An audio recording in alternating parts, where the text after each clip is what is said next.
नमस्कार दोस्तों, competition academy के यूट्यूब पोर्टल पे आपका स्वागत है। उम्मीद करते हैं कि आप लोगों की तैयारी भी अच्छी चल रही होगी, रिवीजन आप लोग भी बहुत अच्छा कर रहे हैं। रात में मैंने जो लाइव क्लास में देखा, बहुत अच्छा उत्तर आप लोगों का आ रहा था। और जो हमारे नए मेंबर्स हैं चैनल पर देख रहे हैं वो भी ध्यान दें, और जो पेड मेंबर्स हैं वो सभी लोग ध्यान दें। बहुत ही महत्वपूर्ण बात है जिसका इंतज़ार आप लोग अभी तक कर रहे थे, एडमिट कार्ड का। बार बार मैसेज आ रहा था आप लोगों का एडमिट कार्ड का। चलिए, एडमिट कार्ड एनटीए ने आप लोगों का अपलोड कर दिया है। जिन लोगों ने एडमिट कार्ड अभी तक अपना नहीं निकाला है वो निकाल लें। 2-3 लोगों ने एडमिट कार्ड अपना डाउनलोड भी कर लिया। आप भी अपना एडमिट कार्ड जाकर डाउनलोड कर लें। और अब परीक्षा में जो समय बच रहा है आपके पास, वो 12-13 दिन का समय बच रहा है। आप अच्छे से रिवीजन करें। और एक मेरा सुझाव है आप लोगों को, सुझाव यह है कि जब परीक्षा आती है तब बहुत सारे लोग जगते हैं कहने का मतलब ये कि सक्रिय होते हैं पढ़ने के लिए, और कहते हैं आज ये पुस्तक पढ़ लें, कल वो पढ़ लें, इनका नोट्स उनका नोट्स। ये सारी चीज़ें कहीं ना कहीं आपको सफलता से पीछे करती हैं। उसका कारण ये है कि जो पहले का पढ़ा हुआ है उसका आप रिवीजन नहीं कर पाते हैं, बल्कि नई नई चीज़ों में उलझते चले जाते हैं। तो आप ऐसा बिल्कुल ना करें। जो आपका अपना खुद का बनाया नोट्स है, जो भी चीज़ें यहाँ से पढ़ाई गई हैं वो नोट्स है, जो आपने इससे पहले पढ़ा है वो सारी चीज़ आप उसका रिवीजन करें। ज़्यादा से ज़्यादा प्रैक्टिस सेट हल करें। बाकी नई चीज़ पढ़ने पर ध्यान बिल्कुल भी ना दें। अगर नई चीज़ों के पीछे भागेंगे तो पहले की पढ़ी हुई आपकी जो चीज़ें हैं वो भी आप भूल जाएंगे, और पता चलेगा कि साधारण प्रश्न आप परीक्षा में गलत कर दिए। तो इसलिए ऐसा आप लोग बिल्कुल ना करें। एडमिट कार्ड डाउनलोड कर लें और लगातार प्रश्नोत्तरी पर ध्यान दें। तो चलिए शुरू करते हैं हम लोग आज की टेस्ट सीरीज। और जो नए लोग हैं वो ध्यान दें, हमारे यहाँ यूजीसी नेट टीजीटी पीजीटी का नया बैच 20 नवंबर से प्रारंभ हो रहा है। 15 नवंबर से एडमिशन प्रारंभ हो जाएगा। और हमारे यहाँ हिंदी साहित्य तो इस चैनल पर चल ही रहा है, इसके अलावा संस्थान भी खुल चुका है। और कोरोना काल समाप्त तो हो रहा है, अब इतना ज़्यादा खैर नहीं है। अंग्रेजी, इतिहास, भूगोल, राजनीति शास्त्र भी हमारे यहाँ अलग चैनल पर चलेगा। फिलहाल अभी इसी नंबर पर आप संपर्क कर सकते हैं, अपने मित्रों को बता सकते हैं। बाकी अलग अलग फैकल्टी, अलग अलग जो हमारे टीचर्स हैं, प्रोफेसर्स हैं, वो कराएंगे अंग्रेजी, इतिहास, भूगोल, राजनीति शास्त्र।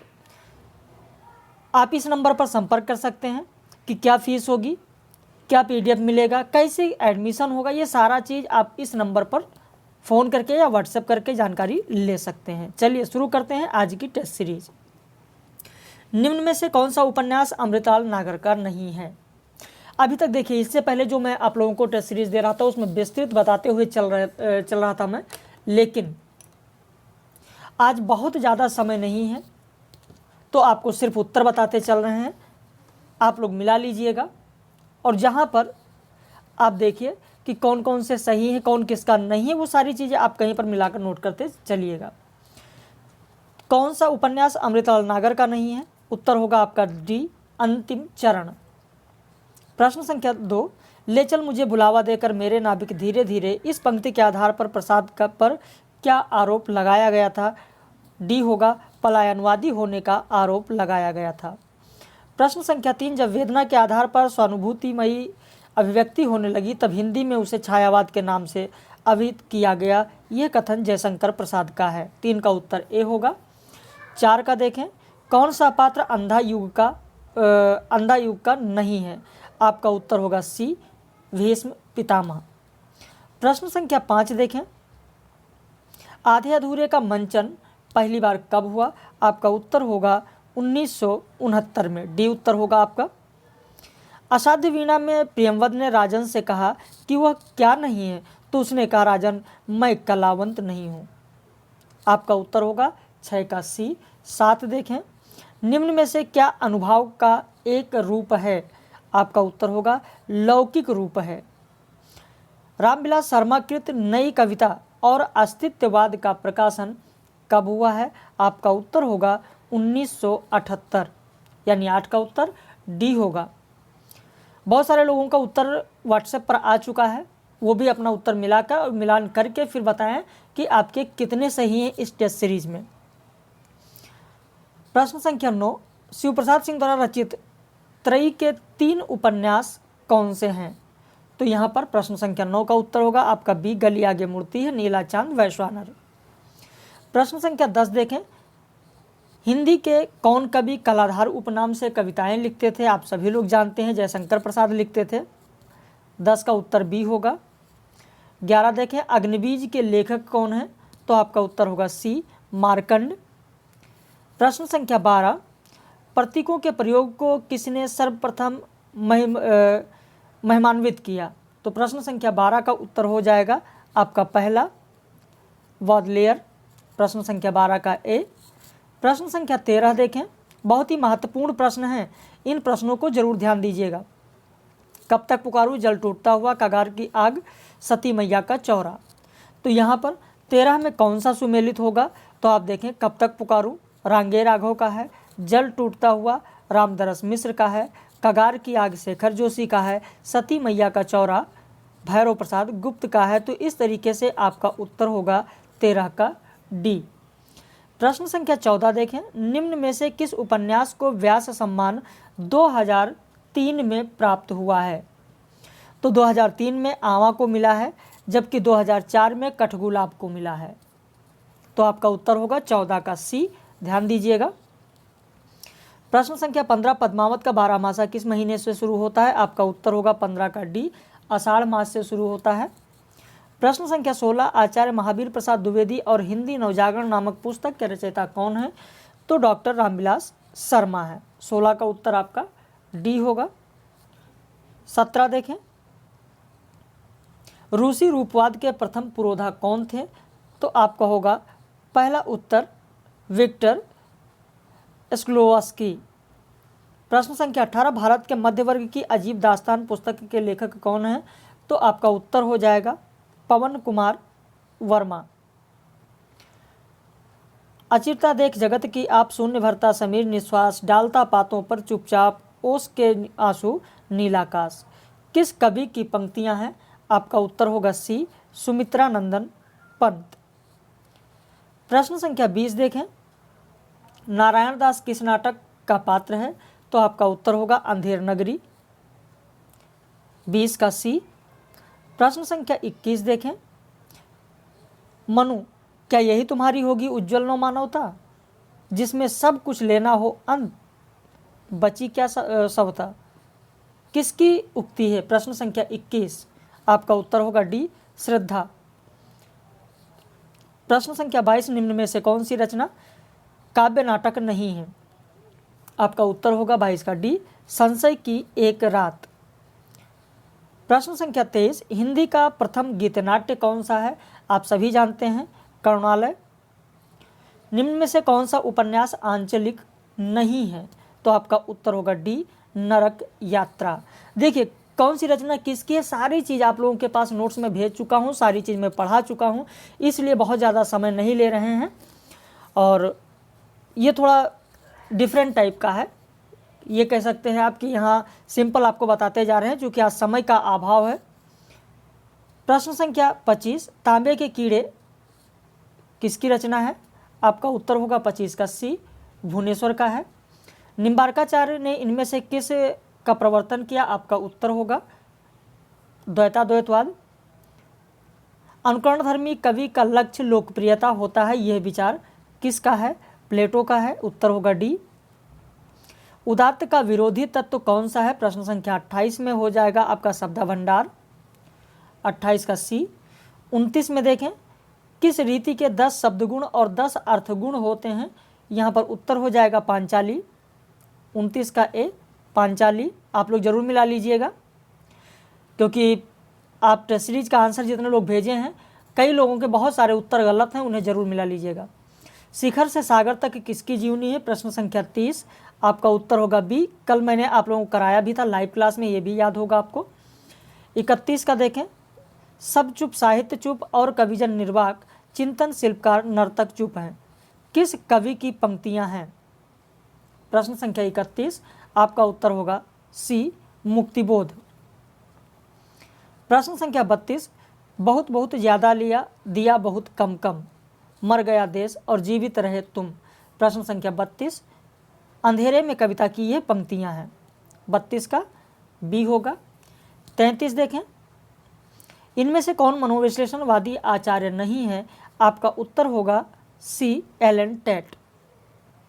प्रश्न संख्या 34 देखें, धीरे से धरती पर पांव धरा किरणों ने भिट्टी पर दौड़ लगी लाल रंग तलुओं का। प्रश्न संख्या 34 केदारनाथ अग्रवाल की यह पंक्ति है।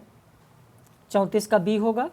35 देखें, स्थापना दिया गया ईश्वर का विरह सूफियों के यहाँ भक्त की प्रधान संपत्ति है होती है। सही है, क्योंकि विरह के बिना साधना मार्ग में कोई सूफी कभी प्रवृत्त नहीं हो सकता। बिल्कुल सही है, ये और आर दोनों सही हैं। आपका उत्तर होगा सी। प्रश्न संख्या 36 देखें, खिला हो जो बिजली का फूल, मेघवन बीच गुलाबी रंग, इस अवतरण में निम्नलिखित में से कौन सा अलंकार है? आपका उत्तर होगा डी, उत्प्रेक्षा अलंकार। प्रश्न संख्या 37 देखें, श्रद्धा धर्म की अनुगामिनी है। बिल्कुल सही है, क्योंकि जहाँ धर्म का स्फुरण दिखाई पड़ता है वहाँ श्रद्धा टिकती है। ये भी सही है, यानी तर्क और कथन दोनों सही हैं। 37 का उत्तर होगा बी, ये और आर दोनों सही हैं।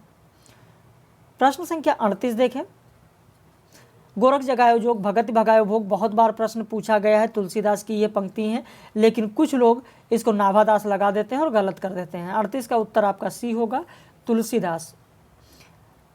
आए जोग सिखावन पांडे, परमारथी पुराणन लाद ज्यों बंजारे ठांडे, किस कवि की पंक्ति है? आपका उत्तर होगा डी, सूरदास की पंक्ति है। प्रश्न संख्या 40, सौरसेनी का क्षेत्र कौन सा होगा? तो यहाँ पर आपका उत्तर होगा प्रश्न संख्या 40 में बी, सूरसेन अर्थात मथुरा के आसपास की बोली है सौरसेन।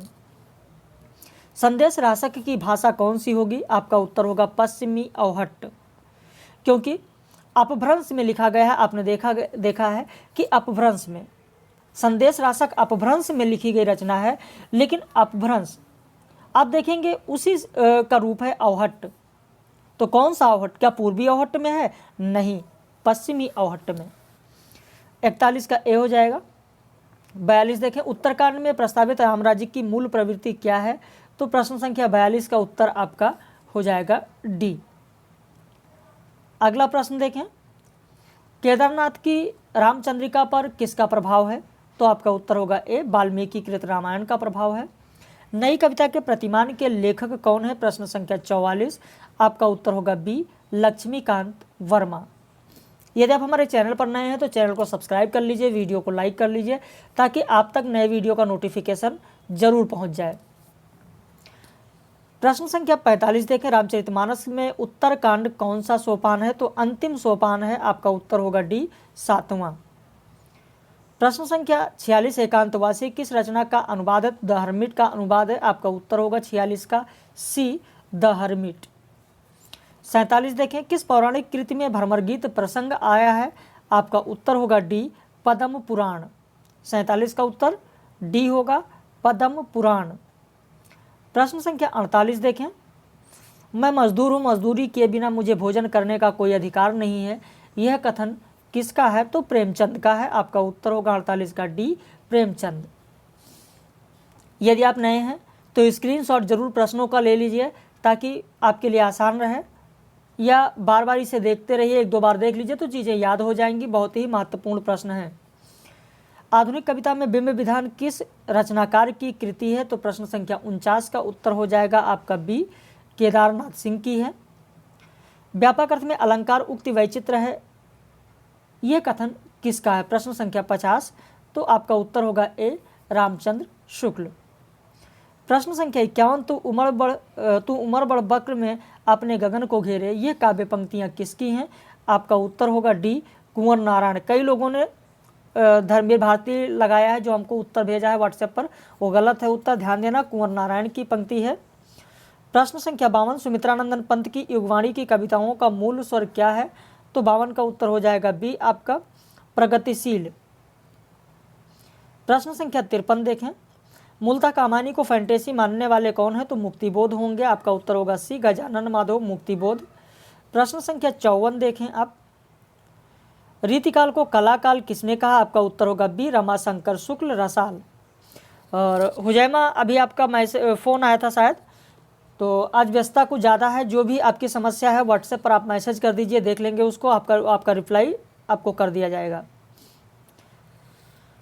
प्रश्न संख्या 55 देखें। फाटक देकर हाटक मांगत भोरे निपट सुधारी। पंक्ति में कौन फाटक देकर हाटक मांग रहा है? तो उद्धव। प्रश्न संख्या 55 का बी होगा। 56 देखें। आधुनिकता का संबंध निम्नलिखित में से किससे नहीं है? तो आपका उत्तर हो जाएगा रहस्य से नहीं है, नौ रहस्यवाद। असंगत जोड़े को पहचानिए। विलियम वर्ड्सवर्थ का जन्म और मृत्यु दिया गया, मैथ्यू अर्नोल्ड का दिया गया, बेनेडिक्टो क्रोचे का दिया गया, टी.एस. इलियट का दिया गया। तो इनमें से जो असंगत होगा वो होगा आपका डी, टी.एस. इलियट का यहाँ पर असंगत है, क्योंकि टी.एस. इलियट का जन्म 1888 में हुआ है और देहांत 1965 में हुआ है। प्रश्न संख्या 58 देखें। तुम धो पाटी पढ़े हो लला, मन ले हूँ पैदे हूँ छटाक न नहीं। पंक्ति किस रीति कवि की है? प्रश्न संख्या 58 का उत्तर हो जाएगा आपका डी, घनानंद। प्रश्न संख्या 59 देखें। अपभ्रंश में मूल स्वरों की संख्या कितनी थी? आपका उत्तर होगा बी, मूल स्वरों की संख्या 8 थी। बायोग्राफिया लिटरेरिया के लेखक कौन है? आपका उत्तर हो जाएगा सी, कॉलरिज। प्रश्न संख्या 61 देखें। सतरंगे पंखों वाली, यहाँ आपको मिलाना है। प्रश्न संख्या 61 में ध्यान दें। सतरंगे पंखों वाली नागार्जुन का है, अजय खंडहर रांगे राघव का है, सड़क से संसद तक आपका हो जाएगा धूमिल का, संसद हो गया, संसद कर लीजिएगा, नाटक जारी है लीलाधर जगूड़ी। तो इस तरीके से आपका सही उत्तर हो जाएगा सी, 61 का उत्तर आपका सी होगा। 62 देखें। जदप सुजात सुलक्षणी सुवर्ण सरस सुवृत, ये किस ग्रंथ से लिया गया है? प्रश्न संख्या 62 आपका उत्तर हो जाएगा बी, कवि प्रिया। कला के लिए विषयक मत के निकट कौन है? निकट सिर्फ पूछा गया है, आपका उत्तर हो जाएगा ए, लोंजाइनस। प्रश्न संख्या 64। लौकिक संस्कृत में इड़ा शब्द निम्नलिखित में से किसका पर्याय नहीं है?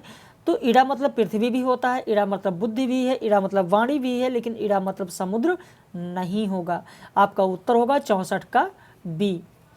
65 देखें। प्रगतिशील लेखक संघ के दूसरे अधिवेशन की अध्यक्षता किसने की थी? पहले का नहीं पूछा गया, दूसरे का पूछा गया, ध्यान दीजिएगा। आपका उत्तर होगा डी, रविन्द्रनाथ टैगोर। कलकत्ता में हुआ था अधिवेशन, दूसरा अधिवेशन, जिसकी अध्यक्षता रविन्द्रनाथ टैगोर ने की थी। आचार्य रामचंद्र शुक्ल ने किस निबंध में करुण रस में आनंद प्राप्ति को अस्वीकार किया है? आपका उत्तर हो जाएगा बी, करुणा। प्रश्न संख्या 67 देखें। यहाँ पर भी आपको सुमेलित करना है। भारतीय काव्यशास्त्र सत्यदेव चौधरी का है, रस मीमांसा रामचंद्र शुक्ल का है, रस सिद्धांत नगेंद्र का है, अलंकार शेखर केशव मिश्र का है। तो इस तरीके से आपका सही उत्तर हो जाएगा सी। प्रश्न संख्या 68 देखें। स्टडीज इन डाइंग कल्चर नामक पुस्तक के लेखक कौन है? आपका उत्तर हो जाएगा कॉर्डवेल, क्रिस्टोफर कॉर्डवेल। प्रश्न संख्या 69 देखें। नई कविता में नए मूल्य नए शिल्प विधान का अन्वेषण है, बिल्कुल सही है। क्यों सही है, क्या कारण दिया गया सही होने का? क्योंकि उसने जीवन को चाहे वह वर्ग व्यक्ति अथवा समाज का हो, इसमें सीमा नहीं निर्धारित की, बिल्कुल सही है, इसीलिए सही है। तो कथन और तर्क दोनों सही है, यानी आपका उत्तर हो जाएगा डी। प्रश्न संख्या 70 देखें। जर्मन दार्शनिक के प्रभाव में आलोचना लिखने वाले आलोचक कौन हैं? तो आपका उत्तर होगा सी, कॉलरिज। 70 का उत्तर आपका हो जाएगा सी, कॉलरिज। काहे को रोकत मार्ग सुधो सुनहु मधुप निर्गुण कंटकते राजपंथ क्यों रूंधो। राजपंथ का निहितार्थ यहाँ पर क्या है? तो राजपंथ का निहितार्थ है सगुण पंथ, क्योंकि जो गोपिकाएं हैं वो सगुण की बात करती हैं, उद्धव जो आते हैं वो निर्गुण की बात करते हैं। निर्गुण कंटकते राजपंथ क्यों रूंधो, यानी आप अपने निर्गुण क्या गए हमारे सगुण को क्यों रोक रहे हैं? सगुण पंथ हमारे राजपथ को यानी सगुण पंथ को क्यों रोक रहे हैं? तो 71 को उत्तर हो जाएगा आपका सी। प्रश्न संख्या 72। दाख छाण के कटुक निबोरी को अपने मुख खइहें, इस पंक्ति में कौन सा अलंकार है? असंगति अलंकार होगा। 72 का उत्तर आपका डी होगा। प्रश्न संख्या 73 देखें। स्थापना दिया गया है कि रीतिकालीन कवियों में पांडित्य दर्शन प्रदर्शन, अलंकार प्रियता एवं चमत्कार प्रदर्शन की प्रवृत्ति पाई जाती है। इससे उनके काव्य में कला की प्रधानता है। सही है। रीतिकाल में शब्दों की पच्चीकारी और कला की रमणीयता पर ही अधिक ध्यान दिया गया है। ये लोग इसी को कविधर्म समझते थे। किसी भी रीतिकालीन कवि में भाव व्यंजना एवं मार्मिकता नहीं है। बिल्कुल सही है, दोनों सही होगा आपका। प्रश्न संख्या 73 का आपका डी हो जाएगा, ए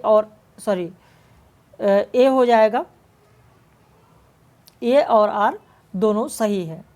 प्रश्न संख्या 74, पंडिताई भी एक बोझ है जो जितनी भारी होती है उतनी ही तेजी से डुबोती है। पंक्ति किस रचना से है? प्रश्न संख्या 74 में तो ये अशोक के फूल निबंध से लिया गया है। प्रश्न संख्या 74 में बी होगा, अशोक के फूल निबंध की ये पंक्तियां हैं। बहुत ही महत्वपूर्ण पंक्तियां हैं, जरूर ध्यान दीजिएगा।